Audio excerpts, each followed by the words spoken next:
Taylor Garner, big swing and a miss at a curveball. No balls, one strike. Panthers down to their last three strikes, or 3 outs, as he fouls one off his leg. You got Garner and then Thompson. And that ball's low and outside. 1 ball, 2 strikes.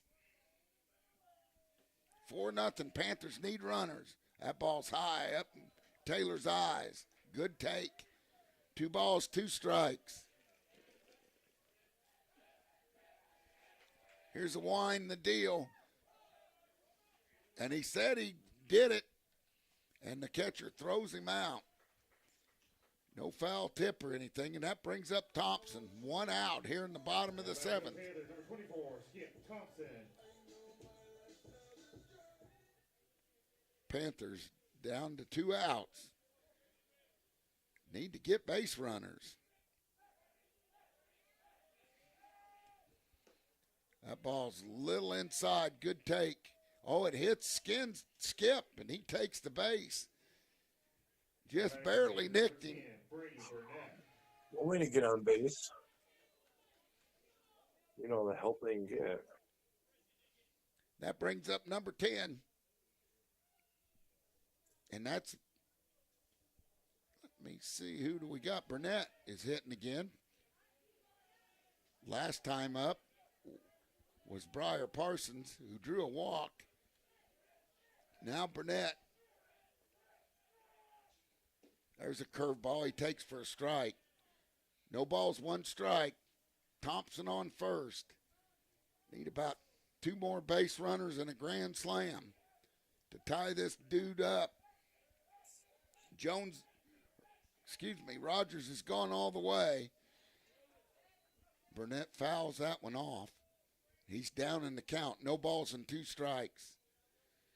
Sorry for the technical difficulty. We lost Wi-Fi, phones, everything. Here's the pitch. High, good eye by Brady. And Coach Rogers calls time, and I'd say that Jace Rogers is out of pitches as he pulls the baseball, and that's going to Willow Springs is forced to make a pitching change. And as they do, we're going to send it back to the studio for a word from our sponsors on the home of Panther Sports, Big Country 99.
Welcome back to Panther Baseball on the home of Panther Sports, Big Country 99. 1-2 count. They took him to his very last pitch.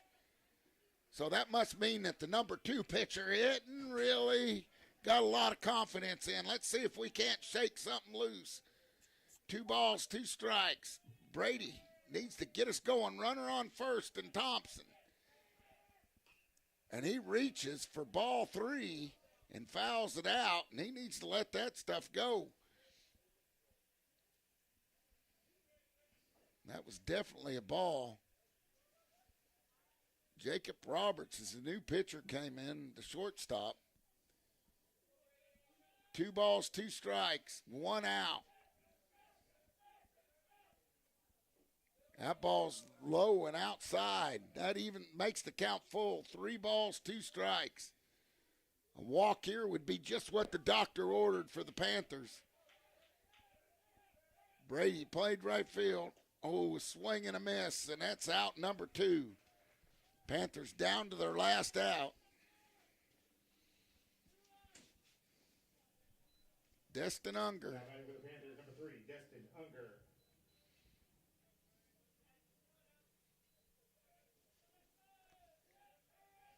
There's a pitch. It hits him. And that gets us back to the top of the order. Trace Harker, and we could go hog wild here with this guy in there. Hog wild, huh? Hog wild. Trace Harker. Harker, he's due. Harker, Hoy, Golden. That's good for 5 runs.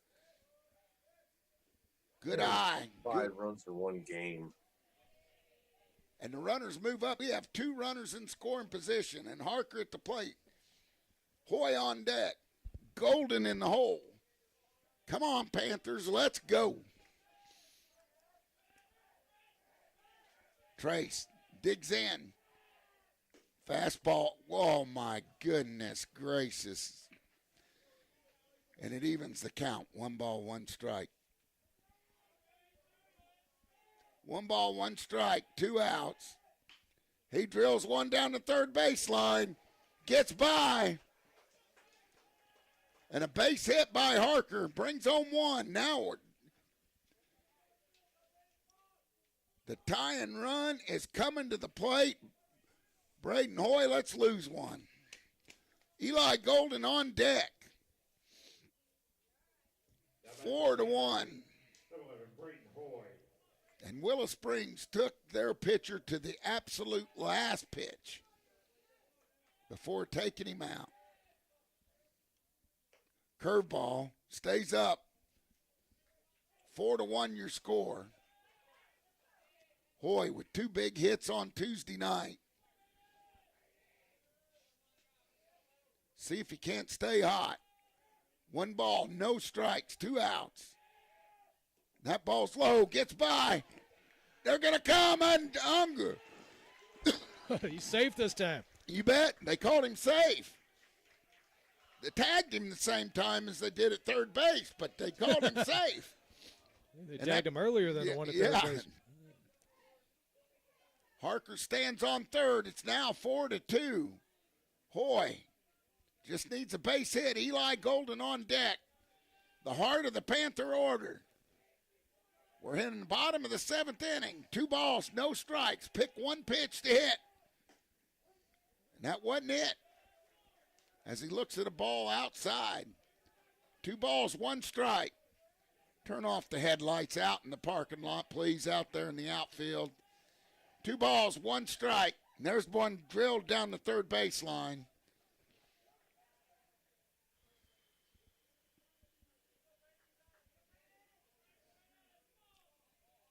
Two balls, 1 strike, 2 outs. 2 balls, 2 strikes, 2-2. Hoy just needs to make contact. Roberts comes set. Oh, and Hoy remains alive. And Roberts has not overpowering stuff. Hoy's just got to stay back on it. 2 balls, 2 strikes, 2 outs, a runner on third. Panthers down by 2.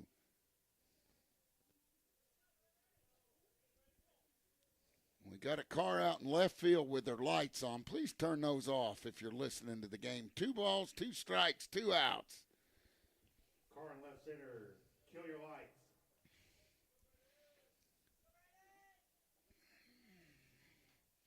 Two balls, 2 strikes. 4-2 here.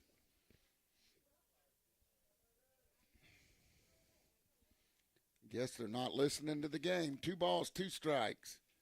The umpire's waiting. There they go. Hallelujah. That's what you do at a baseball game. You're going to get it outlawed to that nobody can park out in the outfield if you keep that stuff up. 2 balls, 2 strikes, 2 outs. And he swings and misses, and that's going to do it for the Panthers. And that ends it here as the Panthers go 2-4 in SCA action. We'll be back with the Grove Family Restaurant postgame show on the home of Panther Sports, Big Country 99.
Panther Sports, Big Country 99.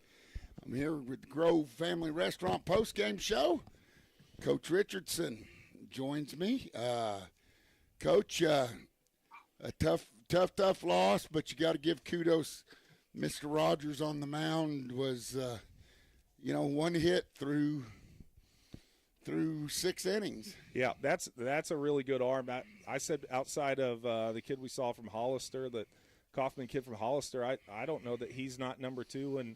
And what we've seen this year, he does a really good job. He's in the zone, the zone that is there. He's in it constantly and changes speeds really well and just makes things really difficult. When he gets in trouble, he's able to pitch out of those situations. Not just a thrower, a really good pitcher that's able to keep you off balance and kind of keep you guessing as far as what's coming. And what is funny is, we foul off a few more pitches or maybe get a couple of hits. We get rid of him. I mean, they took him to his last pitch. Yeah, we did. He maxed out, and that's what you got to do, especially with the high school pitch limits. And I kind of told the guys after the game, that's exactly how you go about facing a dude. Is there's going to be a lot of frustrations in those games. You just got to stick with them.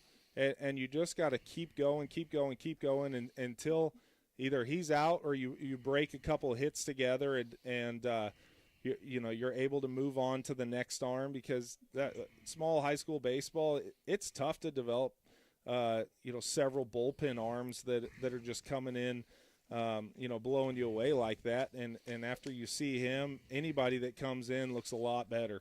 Well, you bring speaking of bullpen arms, you bring Briar Parsons in sharp right off the bat. Had a runner interference or something, to cause a double play.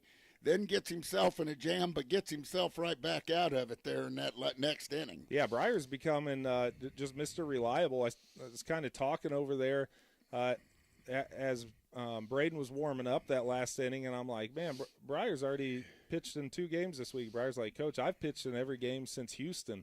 But he's just kind of becoming that guy that just comes in tough spots and gets you out of it so that you can push to the next arm or close out a game for you or whatever it may be. He's coming in big spots, and I kind of told him, I'm like, I wish you'd take that mentality that you did with the last 2 hitters. Take that right when you get out there, because he kind of mess around, hit a guy. It's like, Briar, just hey, when that switch flips, man, he's really good and he competes in the zone. Yeah, and really, truthfully, I mean, through the first 3 innings, not a hard ball hit off of Trace. Really, I mean, those 2, that one that inched through the infield was about 60 off the bat, probably exit velo, and then we had the ball that you couldn't have rolled any better over there at first base. So. Right. Yeah. Trace didn't have great stuff today. It was good, and he competed with it. It took him a couple innings to settle in, but once he did, I felt like he was just doing a really good job with knowing what he had and just understanding that he's got to get to the zone and give us a chance. And once again, facing a good arm like that, you got to be able to put up zeros. And other games, we've kind of been a leaky faucet a little bit in the sense of it's 2 runs, it's 1, and then it's another 1, and they just are able to keep adding on. Whereas today, they got 2, they got 1, and then we held them and put up zeros till the 6th, and that was a positive I saw out of it is being able to just kind of shut the door for a little bit and give ourselves a chance. Then you run back in here and face a good arm, and that's tough. But thought we did a good job in that aspect. Well, and down one of your seniors, with Sam going, he's got a state farmer getting some award with the FFA, and that's how when you're in a small school, you got to share kids with all different outlets. Yep, that's just how it works, and it gives Skip a chance to get out there and have a time at short, and didn't look bad. Did not look bad at all. Did some really good things, but you do miss Sam is just super steady. If I could use a word to describe him for the season. It's been steady. Where whether it's defensively or the at bats he takes, he's always pretty consistent. His energy is pretty consistent as well, and you do miss that, but then it causes other people to have to step up. But I'm super proud of him as well for making it to the state competition FFA and getting an award up there, and so that's a big thing. That's not something to just toss to the side. I'm proud of him for doing that. Yeah, and Lady Panthers won today in Salem, and Landry was on that same bus to go to the state convention. She didn't make it to. I mean, that's just the way of life here. Right, Coach. We'll break her down more tomorrow morning and on Coach's Corner and talk about what's coming up and talk about Mount Vernon on Saturday and look at what's ahead in the next couple of weeks. Talk Panther baseball like we always do. It's always a good time on Friday morning. Always a good time on Friday mornings. Folks, that's going to do it for the Grove Family Restaurant postgame show. Thanks to Cousin Justin back at the studio. Way to make it happen when the Wi-Fi and the phones went down, Cousin Justin. We didn't miss much. You didn't miss a grand slam, buddy. You didn't miss a grand slam. I will tell you that. But that's going to do it for us on the home of Panther baseball, Big Country 99.